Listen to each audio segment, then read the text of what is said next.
38 ദിവസങ്ങൾക്ക് ശേഷമാണ് രാഹുൽ പാലക്കാട്ടേക്ക് എത്തുന്നത്. പ്രതിഷേധമൊക്കെ കണക്കിലെടുത്ത് MLA ഓഫീസിന് സുരക്ഷ ശക്തമാക്കിയെങ്കിലും റോഡ് ഉപരോധിക്കുകയാണ് BJP പ്രവർത്തകർ.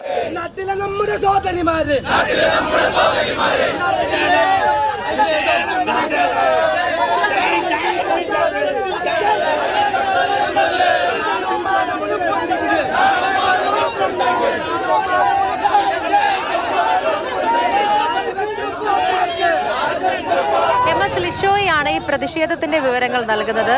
ലിഷോയി, രാഹുൽ മാങ്കൂട്ടത്തിൽ പാലക്കാട് എത്തിയാൽ തടയുമെന്ന് BJP പറയുന്നുണ്ടായിരുന്നു. ആ പ്രതിഷേധം ആ രീതിയിൽ പോകുന്നുണ്ടല്ലേ?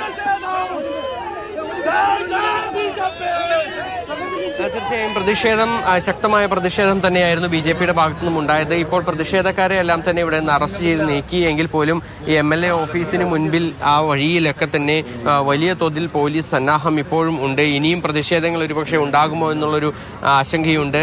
മാത്രമല്ല, ഇന്ന് അല്പസമയം മുമ്പാണ് ചൂലുമായി BJP പ്രവർത്തകർ, സ്ത്രീകൾ ഉൾപ്പെടുന്ന BJP പ്രവർത്തകർ ഇങ്ങോട്ടേക്ക് എത്തുകയും ഇവിടെ വലിയ തോതിലുള്ള പ്രതിഷേധം രൂപപ്പെടുകയും ചെയ്തത്. അതായത് രാഹുൽ മാങ്കൂട്ടം രാജിവെക്കുക, ഇത്തരത്തിൽ സ്ത്രീകളോട് മാന്യമല്ലാത്ത രീതിയിൽ പെരുമാറുന്ന MLA ആയ ആൾക്ക് ആ സ്ഥാനത്ത് തുടരാനായുള്ള ഒരു അർഹതയില്ല എന്ന ഒരു നിലപാടാണ് BJP ഉന്നയിച്ചിരിക്കുന്നത്. അതുകൊണ്ട് രാഹുലിന്റെ രാജി ആവശ്യപ്പെട്ടുകൊണ്ടായിരുന്നു ഇന്നിപ്പോൾ പ്രതിഷേധം ഉണ്ടായത്. മാത്രമല്ല, ഇന്ന് രാവിലെ BJP ജില്ലാ പ്രസിഡന്റുമായി നമ്മൾ സംസാരിച്ച സമയത്ത് പ്രശാന്ത് ശിവൻ പറഞ്ഞ ഒരു കാര്യം, ഏതെങ്കിലും തരത്തിൽ പൊതുപരിപാടികൾ, അതായത് MLA എന്നുള്ള നിലയ്ക്ക് ഔദ്യോഗിക പരിപാടികളിൽ രാഹുൽ മാങ്കൂട്ടം പങ്കെടുക്കുകയാണെങ്കിൽ ശക്തമായ പ്രതിഷേധം അവിടെയും ഉണ്ടാകുമെന്നുള്ള നിലപാട് തന്നെയാണ്.